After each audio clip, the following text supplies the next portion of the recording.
Uh, okay. And thank you to Europa Nostra and the United Kingdom for inviting me to do this, to give this lecture. This is something of a work in progress, actually. I usually speak about Butrint in terms of the archaeology and the cultural heritage strategies that we've employed there in the last 30 years. It's something quite special because, of course, it's a beautiful place, as you can see from this slide. I will show you a more detailed view now. Let's see if I can get another slide. There we go. It's a beautiful place in southern Albania on the Straits of Corfu. You can see Corfu in the far distance. It's about 4 kilometers inland on the Vivari Chapel, this isthmus channel. This isthmus is the site of a place that Aeneas turned into a fabulous story when he claimed that Virgil claimed that Aeneas came here on his way from Troy to Rome. It's, as a consequence, been a place that's interested antiquarians and historians, as well as archaeologists, for a very long time. It is also, quite frankly, a very beautiful place in a Mediterranean landscape, which often is described as a Homeric landscape in this day and age, whereas it should be, of course, a Virgilian one in the footsteps of Aeneas. It sits between the Mediterranean Sea, of course, the Ionian Sea as it's known, and the mountains.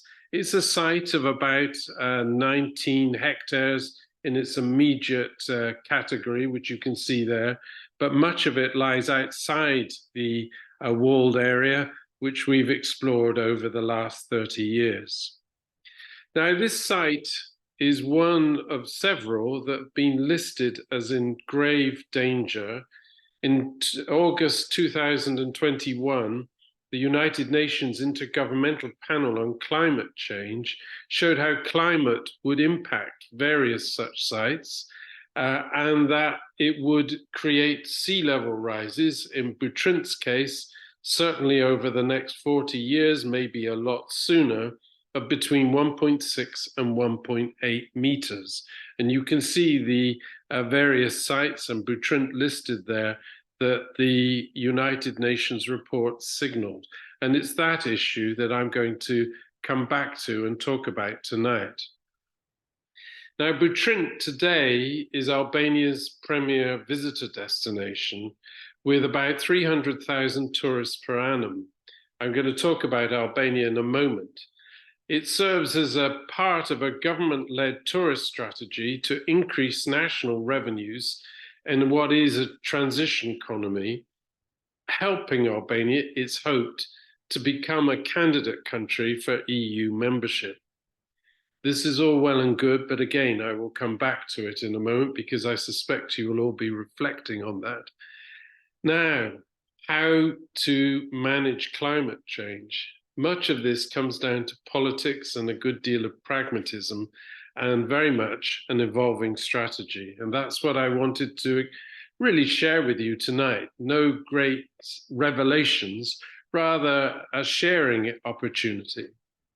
The first thing to begin with is that this, until 1991, was paradise on earth, as Enver Hoxha described it. Funded by the British Special Operations Executive, Mr. Hoxha, in November 1944, became the leader of Albania. And his Stalinist regime remained in place until 1991, when over a year or so there was a transition following the collapse of the Iron Curtain, at which point it became very clear that this was one of the poorest countries in Europe. And that was the context for the work that I became involved with.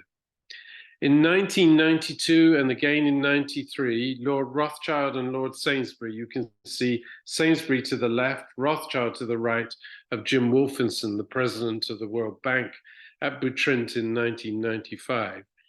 Rothschild and Sainsbury set up the Butrint Foundation, having individually visited Butrint in the summer of 92 and the summer of 93. Rothschild has a villa on Corfu and had looked across for more than 30 years at Butrint, and so he was eager to see what the site was like once the country became a democracy. He and Lord Sainsbury wanted to do what many great 19th century patrons have wished to do, which was to support archaeological research. But the pair of them soon became convinced that actually doing more than just research was fundamental, and supporting Butrint as a kind of place, a point of identity, already a World Heritage Site, supporting Butrint might well help through tourism, managed tourism, the whole of southern Albania. And so it has come to pass. We, in 1994, began a series of large archaeological campaigns that went through to 2012. 9 major volumes have been published, many articles, small syntheses, and many more publications have arisen from that research. Many more will come out. It was a massive project to try and introduce modern archaeological techniques to Albania, where the Albanian Archaeological Service had had very limited resources and a very explicit goal to support the previous regime. So in the photograph, you can see of all the individuals there, for example, in 2007, more than half the individuals in that picture are in fact Albanian. It's a challenged landscape, and that became clear from the archaeological research. It's a landscape in which there are several seismic fault lines, and indeed we now know that Butrint is declining on an angle northeast southwest by about, subsiding on an angle northeast southwest by about 1 centimeter a year. But more importantly than that, this challenged landscape was changed in the around 1960. In the Bronze Age, 1300 BCE, it was a large embayment, a huge lagoon that suddenly, after an earthquake, roughly around 1600 to 1300, changed, creating this lower lying, often inundated area close to the sea. That changed still further as the land rose above the sea level by roughly the 500 to the 1st century AD. In the 1st century AD, indeed, following the Roman colonization of the area, there was centuriation, farms laid out in a systematic manner from Butrint, which you can see sketched onto that particular drawing. But all changed, not so much in late antiquity, though there was a major earthquake to which I'll refer in a moment, but in the modern era. In the 1950s, Enver Hoxha decided to increase investment in agricultural production. And so in the case of Butrint, he decided to shift the line of the rivers going into the channels and the lake to, in effect, enlarge the reclaimed land around the site. He then brought in collective farmers to work that land to produce, in particular, maize and other crops, which were then needed for this so-called paradise on earth. That's the environmental background to a past place that, thanks to our archaeological research, we now know a great deal about, from the Paleolithic right up to the modern day.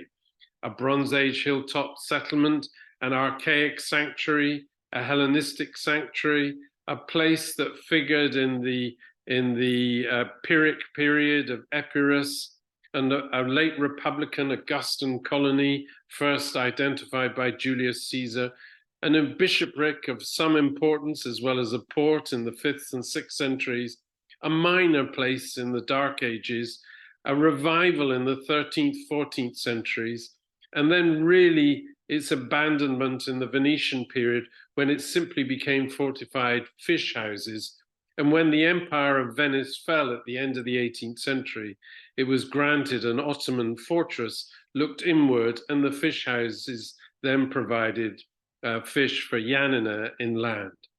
Since 1930, it's been in one shape or another a tourist destination, and I will come back to that in a moment.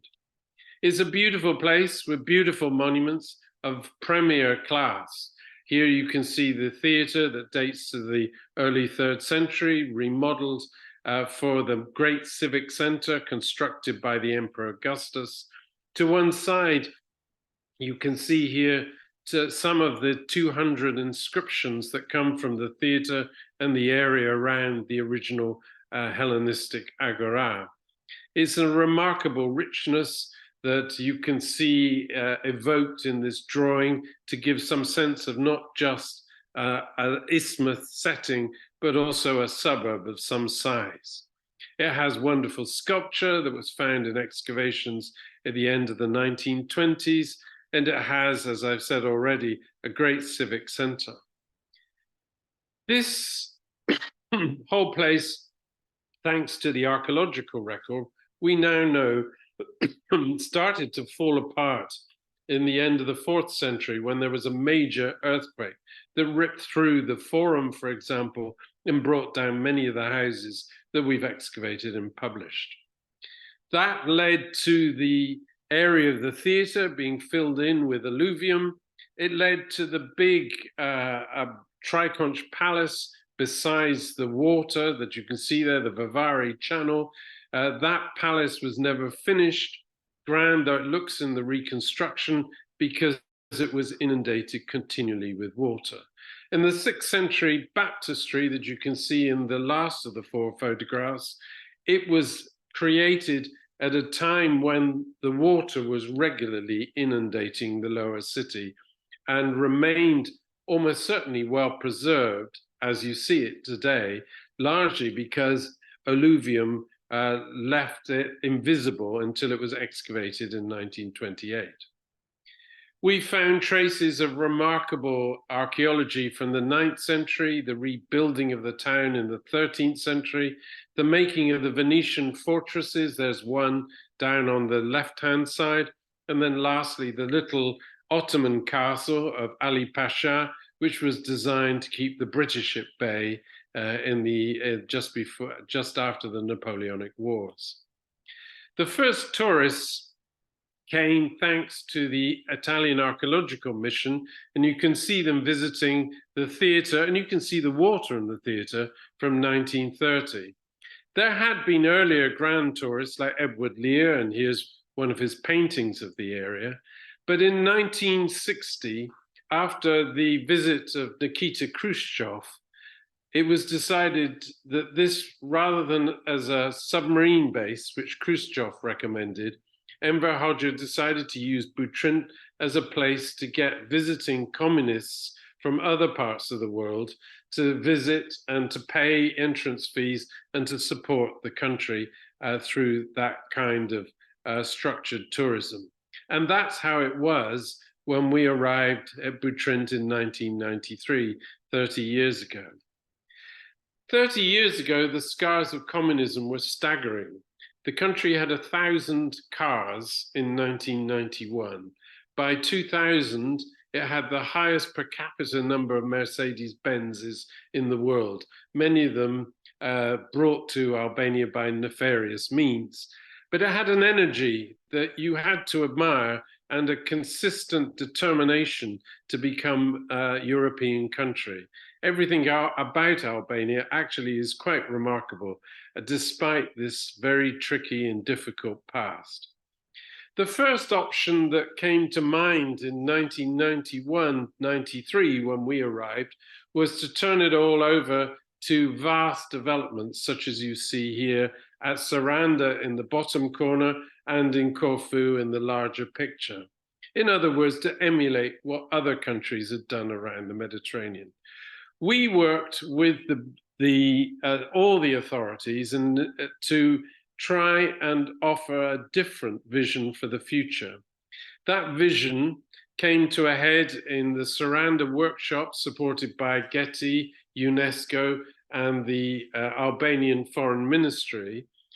That workshop decided that Butrint was a magical place. It had always been a magical place, and it should be retained as a magical place, as well as retaining all the archaeological sites that were there as a means of educating not just Albanians, but also those coming from abroad. At that time in 1998, there were probably 2,000, 3,000, 4,000 tourists a year. And the following year, we enlarged, with the help of UNESCO, the bounds of the park, the green area you can see here, to try and ensure that that Homeric landscape was protected. And then in 2003, much of it was turned into a Ramsar, an ecologically, environmentally protected zone. Not all of that has worked well, but much of it has. The landscape is still arguably Butrint's greatest asset, while the archaeological monuments continue to dazzle visitors. In 1999, with the support of the then Ministry of Culture, we created the Butrint National Park and a small group of dedicated park officials who answered directly to the ministry and began to manage the park on a day-to-day basis. And that's where life stood until recently. And recently, things have changed rather a lot. And in some cases for the better, and in the case of climate change, unexpectedly for the worse. What is evident now is that the water level, the water table, is rising as the site is subsiding, as I mentioned earlier, by 1 centimeter or so a year. And that inexorable rise in the water table means that the lower city of Butrint, including the baptistry, which you can see underwater here last October, that the lower city is going to be largely underwater for many months of the year, and increasingly for the summer months of the year, when this premier tourist destination of Albania badly needs the revenue. So these circumstances persuaded the erstwhile Minister of Culture, who was responsible for making the park, and since 2013 has been the Prime Minister of Albania, Edi Rama, to look for other solutions to manage Butrint and to get investment into Butrint as he saw it was necessary. I've mentioned the hydrological issues that came about through the reclamation to make maize fields in the 1960s. Our study of the hydrology in 2006 showed stable salination levels, not endangering the mosaics, which was our principal concern at that point. But the United Nations panel that met 2 years ago is obviously giving us pause for thought, because new hydrological studies are urgently needed insofar as there's a greater amount of Mediterranean seawater now coming into the lake, and therefore groundwater at Butrint, than was previously the case, for example, in 2006. So Rama, having become Prime Minister, set about developing a tourist plan for Albania. He created 100 special villages up and down the country with a conservation strategy that has turned them into being excellent places to visit and great places to stay. But he also needed on this coastline to develop contained, gated communities, larger open communities, and above all, he wanted to safeguard the future of Butrint and its Homeric landscape. In the latter case of Butrint, he turned to the Ministry of Culture and asked them to work with the Albanian American Development Foundation to plan the future. This foundation was set up with a small capital fund by Bill Clinton when Albania became an independent country in the 1990s. And it's grown and grown and grown.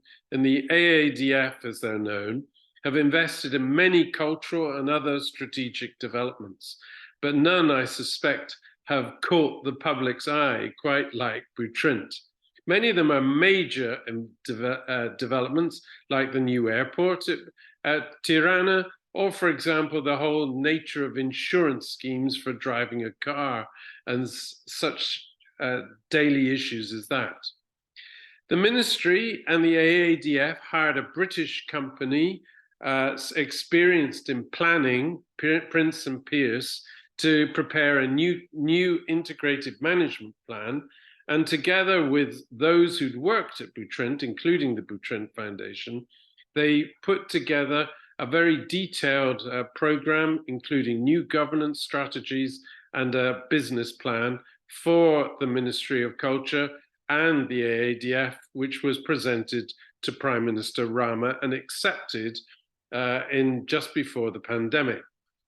Critically, the new plan called for a Butrint Management Foundation, in other words, new governance, governance that took it directly out of the hands of the ministry and allowed the foundation to raise funds and take decisions and manage the site in such a way that it might be consistent with the values presumed for the site. This new government's instrument was endorsed by UNESCO. I want to make that clear, who had inscribed the site in 1992, because as I'm sure you all know, UNESCO is not flush with cash and is very keen to see skillful management proceed at as many of its World Heritage sites as possible. However, the foundation in 2022 and the plan were challenged in Parliament by the opposition parties who wanted to score points against Prime Minister Rama, and then challenged again in the Constitutional Court. This was essentially a nationalist campaign to say that Butrint is ours. We shouldn't be allowing any new, in this case, quasi-American, even though it's run by Albanian foundation, to take part in it. And the trustees of the foundation most definitely should not have foreigners involved with it. And in particular, foreigners who talk about times in the past when everything was more or less Illyrian, as they like to say. That's something we may come to. It's an issue of some contention or still in Albania. The new foundation then set about hiring a CEO, an international figure, and staff, and they've started work at the park as in the last week, in actual fact. And meanwhile, they had an international competition to build a visitor center and develop a management strategy at the site. And lastly, the new foundation has set about adopting the business plan in which $800,000, a sum that is absolutely incomprehensible to the Ministry of Culture as it stood in the past, is now dedicated to serious scientific studies such as hydrology, archaeological conservation, transport studies, and it may come as a surprise, but community engagement. One of the things the Butrint Foundation did prominently was to work with the local communities, believing that the site was as much the property of those communities as it was of the Ministry of Culture or anyone else. Now, finding the appropriate strategy is not straightforward, and I'm not going to pose that solution to you this evening. The mitigation strategy that was offered before the foundation was created, before this new era, and I'm talking of 5 years ago, was to stick a coffer dam around the site and lots of drains through the site, modern drains echoing, so to speak, the 2nd, 3rd, 4th century drains, which we find riven through all the archaeological areas. both solutions of which are frankly unrealistic, as I'm sure you're aware, because A, they won't work, the water comes from below, as opposed to in from the side at the present time, though it will come in from the side. And B, this will simply be a distraction, a rather hideous distraction, to tourists who want to see authentic archaeology and an authentic, frankly, landscape. The new visitor center includes a new entrance that is the subject of much discussion. The winner of the competition was a star architect, a Japanese company called Kengo Kuma, and Kengo Kuma immediately saw the powerful relationship between heritage and nature and recognized at once the need to explain and work with the issues of climate change. So the architects are very sensitive to these issues and immediately propose an entrance at an elevated location rather than one that exists at the moment, which is likely to be underwater for part or all of the year in 2040. Another strategy, of course, is to develop different paths to view the increasingly waterlogged areas. And that is a strategy that's fairly straightforward to put into effect. It's not difficult to imagine different ways to make this place at different times of the year look rather stunning, even if the water table is rising as it might seem. But the biggest challenge, of course, is investment in a conservation strategy. And there, it's not at all clear how this will proceed, because studies are desperately needed to understand, has the salt levels, the salination of the incoming water increased since our last studies of 2006? And if so, what are the implications for the archaeology and for the management of the site if this might be the case? Planned investment in the lagoon and its ecology is already underway as part and parcel of the new Butrint Management Foundation.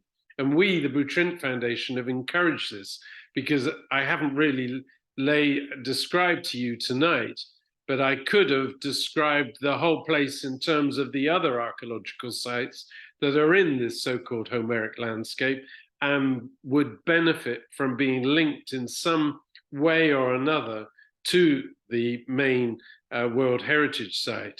Great sites, fascinating sites, wonderful ecology, incredible and improving bird life, one of the great aspects of I suppose, climate change in this particular lagoonal context. But it is, and I will end on this, it is the challenge to such a place that now is before us, not just the Butrint Management Foundation or the Albanian government, or indeed wider organizations. Albania was one of Europe's poorest countries in 1990. It's developed its showpiece tourist strategy to serve its economic growth. As many Albanians who I've known now for decades say, we too would like to have pensions when we retire. We too would like to have a health service. The only way that one can afford roads and all the modern infrastructure of a country that was very backward is by development, and in this case, rather than development through the mines and oil fields that existed in an old-fashioned way during the period of the communist dictatorship, Rama's come up with a tourist strategy and with many other strategies that help to serve this economic growth, and Butrint is part of that. But finding the strategy is going to call for practical responses and tough decisions. And I leave you, because I've spoken for my 25 minutes, with the thought that I always end on when I attend meetings of the Butrint Management Foundation, this new governance instrument, with my Albanian colleagues. This is an image of the baptistry floor that was constructed, this floor of beautiful mosaics, a pavement made in one go around the time of the Emperor Justinian. It's absolutely intact with almost no flaws in it. And as you can see, it's rather large. And to conserve it, should the water table come to engulf it on a permanent basis, it is going to cost a fortune, either to keep the water out from it or to lift it and put it somewhere special. This is the kind of price that the new foundation has to begin to think about as it hires strategists to look at hydrology, archaeological conservation, and of course all the other elements in running a modern park. This is a challenge to my Albanian colleagues. And I end on this point. It's easy for us, and I've been droning on about climate change for a while, because of course I come from a first world background where such issues have long been discussed in good ways or bad ways, but we've been blessed with prophets like David Attenborough, which we readily listen to and believe in. In Albania, it's a different situation.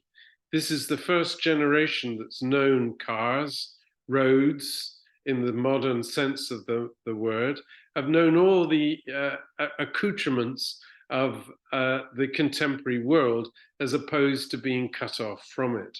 And so their concern is not so much what will happen to the next generation, it's to live the most in this generation and to make sure that they have the kinds of opportunities that their forebears, particularly their parents and grandparents, were denied.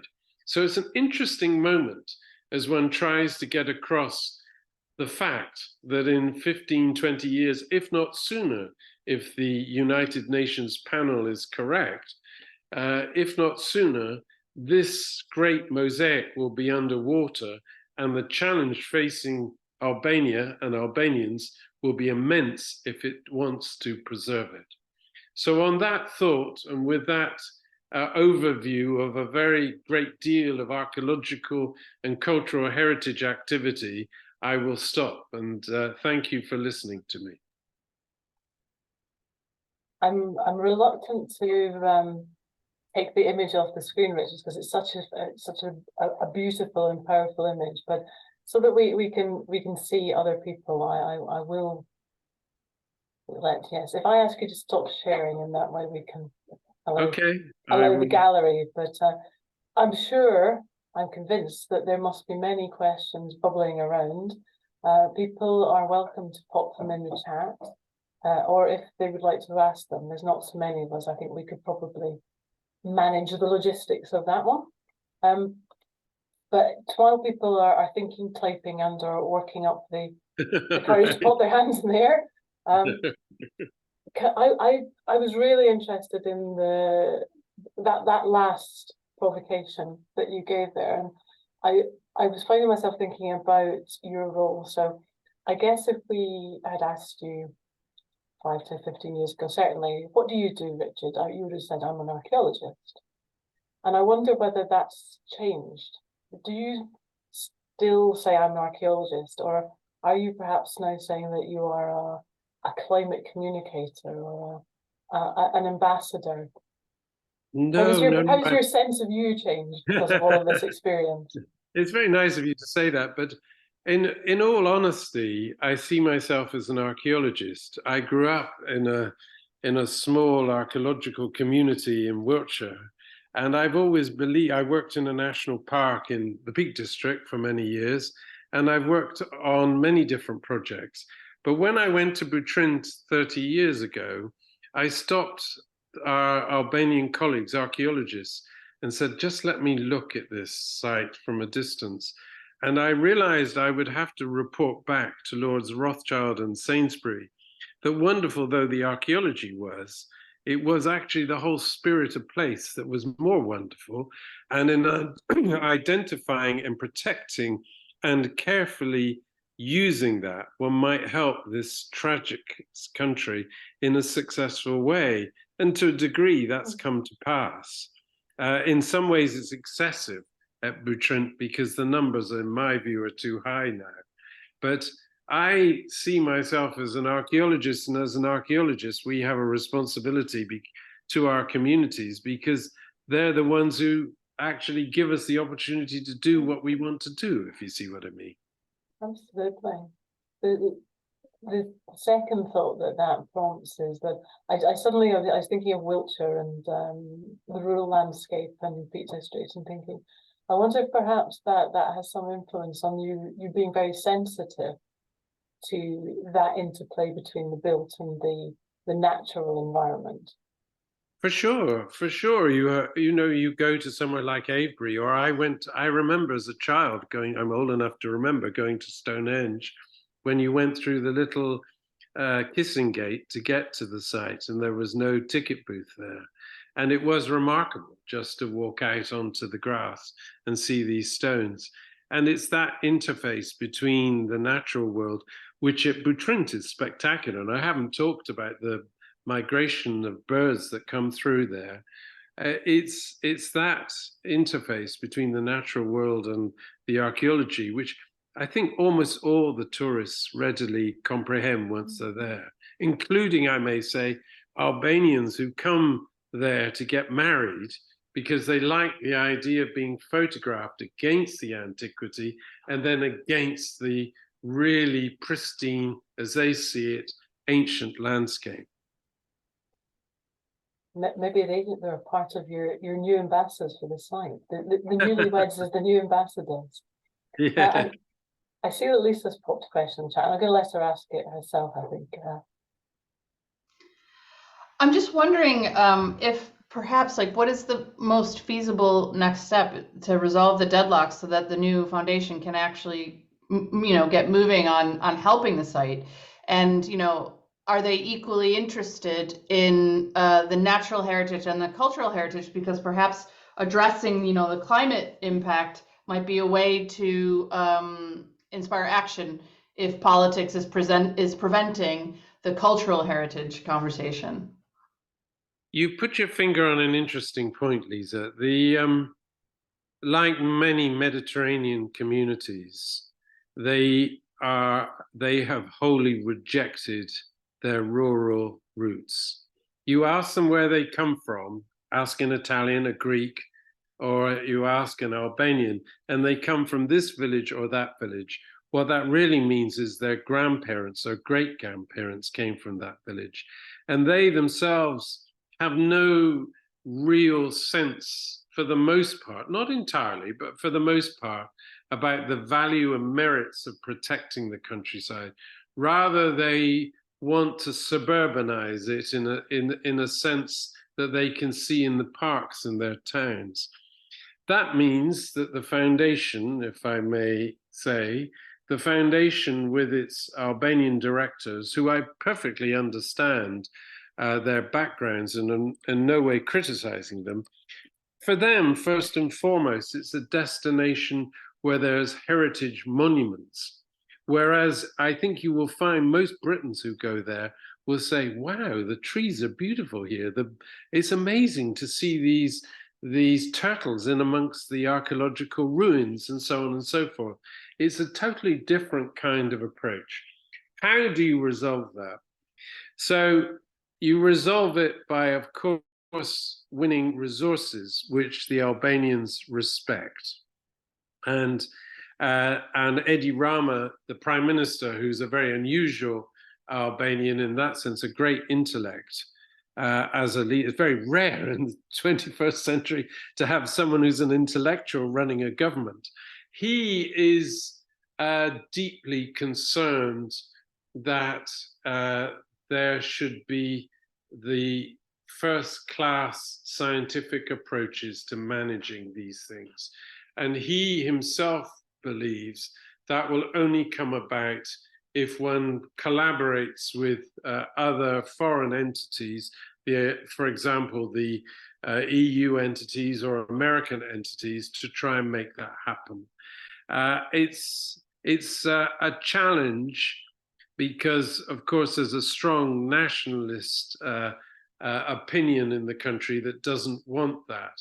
But I would say the next steps, to answer your first question, are to fully, for the new CEO and the trustees, to take a leaf out of the architects who, from the get-go, have talked about the need to protect the nature and understand the nature and work with climate change, to take a leaf from them and reach out to the EU to see what support it might give. It's a really fascinating time, as you say, and I'm not a betting person at the best of times, but wondering where next is it does stretch the mind a little. Speaking of which, Kate, our secretary, has asked a little bit of a cheeky question, I think, perhaps in the chat, noting that Butrint is a World Heritage Site with all the, I was going to say baggage, that sounds pejorative, but maybe it'll do. With all the baggage that goes with it, has being a World Heritage Site been a help or a hindrance? But that's a good question, if I may say. I think it's, broadly speaking, a great help. It's made the Albanian government ministers who weren't sympathetic to the place, it being a long way from Tirana, and weren't sympathetic to old things and the past. In other words, something that isn't part of the late 20th or early 21st centuries. It's made them stop and think hard about how they treat the place. That hasn't always been 100% successful, but it's been pretty successful. The downside, of course, is that there's the expectation that UNESCO will then throw lots of money at the place, and it won't. It doesn't have those resources.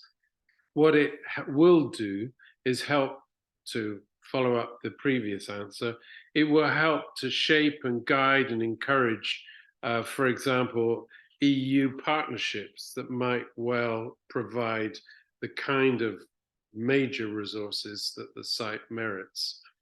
And I would therefore, on balance, say being a World Heritage Site has been useful to it. And because, frankly, I well remember, I'm coming back 25 years now, I well remember when one government wanted to put in an airstrip right by the site, and another government wanted to put in 25,000 beds into a line of gated communities there.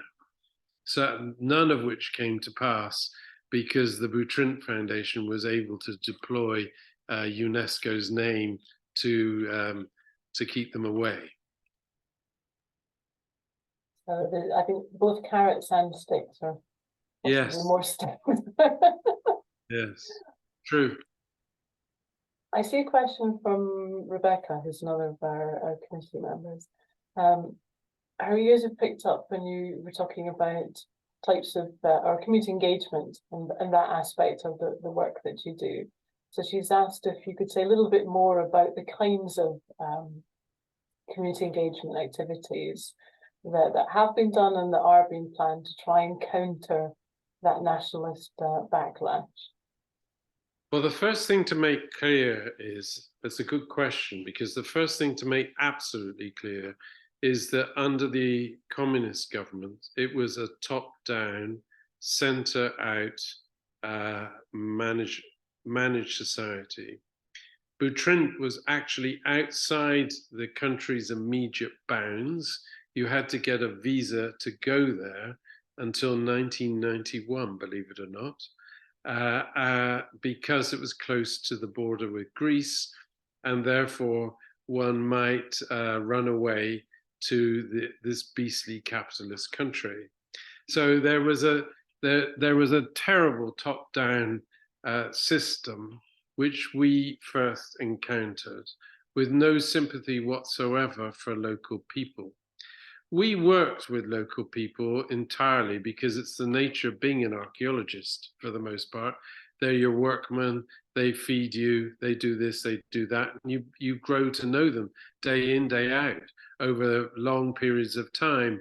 and come to respect them, or in some cases hate them, but by and large respect them and enjoy them. And so we, 20 years ago, set out, as the Butrint Foundation, set out on a community action plan.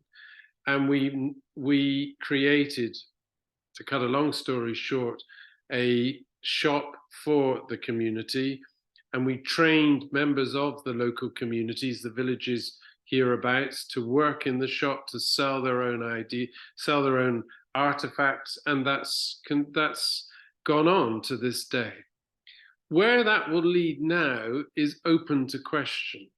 Now, to be fair to us, we also had a PhD student from Stanford analyze whether this was too colonial in its sense, in its way. But by and large, I think the proof is in the pudding, that the people who work in the shop, the people from the villages, found faith in us.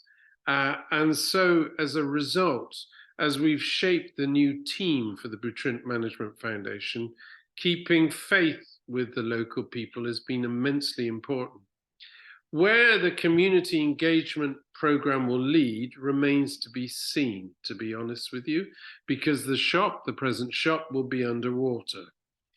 Because the villages around increasingly are now providing the workforce for the tourist industry up the coast and are no longer engaged so thoroughly in Butrint itself.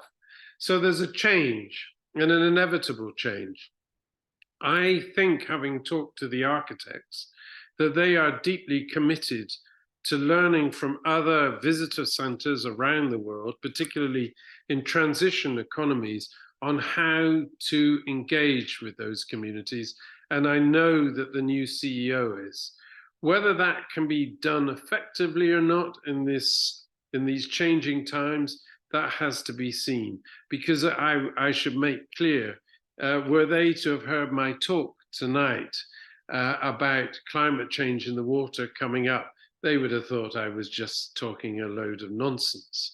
They've been there for a long time, and the world is more or less as it's always been since at least 1960, and they don't really talk about that era.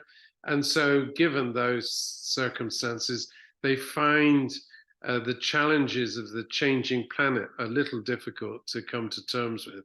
It's more about, in their view, the day-to-day challenges of managing to bring up a family. It strikes me from what you said that I described you as an archaeologist and a climate communicator. You seem to be, and I mean this in the kindest of all possible ways, a bit of a jack of all trades, in that you're clearly negotiating, collaborating, helping to bring people together.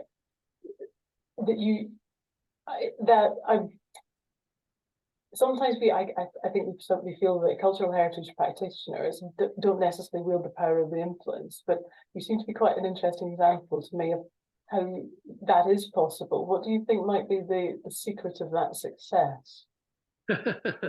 A lot of luck. The first thing I would say, on the one hand, is that my colleagues in the Butrint Foundation, Jacob Rothschild, the late John Sainsbury, remarkable people. I mean, Jacob Rothschild powerfully believes in this, as did John Sainsbury. Hence, the work that preceded the Butrint Foundation was the National Gallery. They are powerful advocates of the role of culture in society. Secondly, I've been lucky in that Rama is the most improbable politician, as I explained to you. He's an artist, and he too is a great communicator and fascinated to listen to voices, and within the constraints of leading a country, to find a direction forward. But on the ground, you know, as I said a few moments ago, if you're there at a place that's been very poor and you have the ups and downs of the daily grind as you dig, you do really want to listen to all the voices around you to benefit as much as anything from the experience. And that's what makes archaeology, frankly, quite special, quite honestly. Absolutely. I think we time for one more question. I'm going to let Lisa jump in, perhaps to ask a question. And I might ask Lisa to do a little favour and perhaps express the vote of thanks, which I haven't asked. I wonder I was going to ask her about. But I feel archaeologist to archaeologist is appropriate in that respect. Yes, now I've been outed. And my last question is actually from the place of an archaeologist listening to this talk and projecting myself into your shoes. But just wondering really, as an archaeologist, how do you feel when you think about the prospect of your site likely being lost to the water? And it did strike me very much listening to your talk that loss is a part of the story at Butrint and has been over centuries and millennia. But how does that feel for you when you contemplate the fact that it's probably going to be submerged? To be honest, Lisa, I always thought that if we could save the landscape and the context of the site and work on the material as an archaeologist and archive that material, so to do justice to our discipline, I think pragmatic enough to accept that change is inevitable. It's what we see in the archaeological record. It's exactly what we deal with. So I'm not myself overly bothered by that. Personally, I would be bothered if we simply said, oh, well, that baptistry pavement's really nice, but you know, so what? Japanese architects do the visitor center, they'll just say sayonara. I would not want that to happen.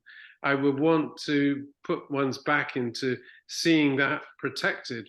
But you know, I backfilled many sites at Butrint to make sure that they're safe.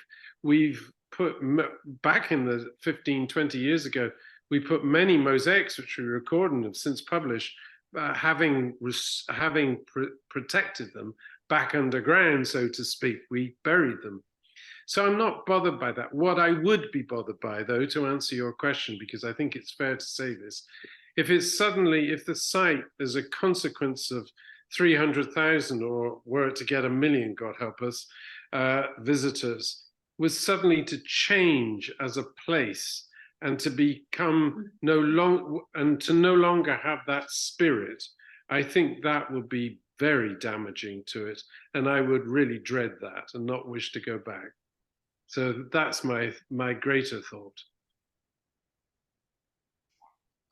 Well, that is definitely something to consider as we watch changing tourism patterns following the pandemic, and many sites that exist in rural places that are not prepared for the visitor numbers they're getting now, that people are less inclined to go to urban tourism sites and more inclined to get out into places in the fresh air. And it is changing the character quite a lot. Most places are not prepared for that. So that's a really interesting closing thought, and one that I'm sure that everyone who participates in Europa Nostra has heard on various levels from some of the places they're familiar with.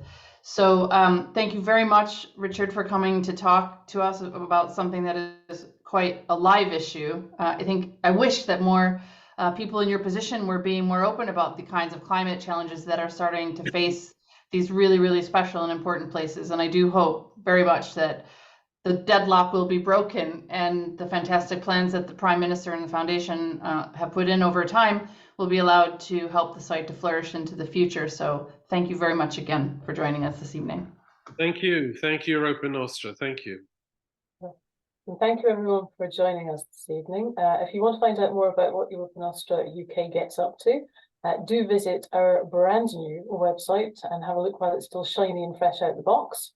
You can now also connect with us on LinkedIn if you'd like to do that. And you can sign up to receive our newsletter, and the newsletter will, of course, tell you about forthcoming webinars. So we're in the thick of planning at the present time, and new information will be shared. So, and we have recorded this, so we should be able to make the recording available to you as well. So thank you, everyone. Have a good rest of your Thursday evenings, wherever you are. And hopefully we'll see you online again at some point soon. Good night. Good night.